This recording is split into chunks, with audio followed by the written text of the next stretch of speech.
So in the context of a video I did on Shinran's Hymns on the Last Age, Part 5, one of my listeners made this comment.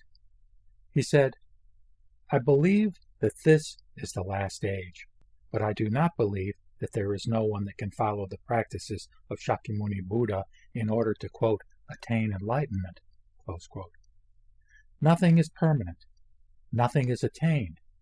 Everyone has Buddha nature. Sitting in contemplation, one may become free for a moment, and time ceases. I replied with, "I don't disagree. A friend of mine identifies Krishnamurti, who lived from 1895 to 1986, as someone who may have come as close as anyone in our modern era to being enlightened. No doubt others may get glimpses, either brief or more extended. Thanks for your comment." He came back with, "I think it is more common, John. I know several people I consider to be enlightened. One of them tells me there is no end to how far you can go. So, for sure, there are many, quote, levels of this, quote, attainment." And I replied with this, "I would like to think what you say is true, even that, in a broader sense, our species as a whole is on a trajectory toward more enlightened, quote, levels of consciousness. Given that some individuals have experienced a kind of non-dual consciousness and thus a clearer sense of reality, I do believe we have the potential to evolve in that direction.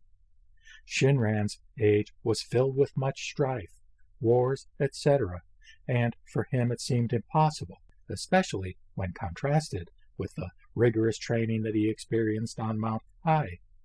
Anyhow, with hope that the possibility exists is, I suppose, why I spend time and energy trying to promulgate the difficult path of the Bodhisattva on my channel, even though I don't feel that I myself can tread it.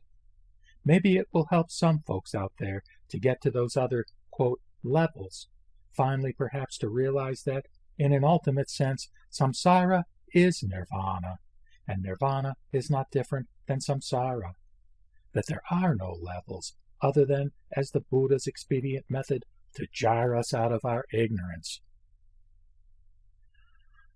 Well, in some ways, I think I'm talking out of both sides of my mouth, or maybe out of three different sides of my mouth, if I had three sides. As a Shin Buddhist, our belief system is such that we don't think anyone in this age has the capacity to attain enlightenment in the sense of samyak sambodhi, in the sense of the perfect knowledge of the Buddha. But at the same time, the difficult path does exist, and many people do try to tread it, and I respect and honor those folks, and encourage them to go as far as they can, to be honest. And, they may get a glimpse, and some of them may experience that non-dual consciousness on a fairly consistent basis, and maybe have a sense of attaining some of the loftier bodhisattva stages that are described in such sutras as the Lankavatara or the Avatamsaka sutras. But then at a third level, as I said at the end, what are the levels? What is attainment? In other words, truly, in a fundamental sense, when we drill down, and for those that have that ultimate insight, they realize that all is an illusion, in the sense that any of the paths are expedient methods that the Buddha uses to basically help people along the spiritual path toward a more enlightened kind of frame of mind, greater compassion, greater use of skillful means themselves to help other sentient beings who are suffering. And that's what I think the path is about, ultimately, is how can we help our fellow beings, and to provide to them belief systems and worldviews that resonate and that help move us as a species toward what I will describe as a more pro-social oriented kind of civilization, freer of the kind of negativity and hate that we see that predominates so many of the headlines and so many of our uglier traits as a species. We are an amazing species. We have folks that get to heights of loftiness that are just sublime. Of course, people like Shakyamuni Buddha, but also people like Mother Teresa, people like Bishop Tutu, the Dalai Lama. These are amazing people, but at the same time, there's a long ways we have to go before we can really claim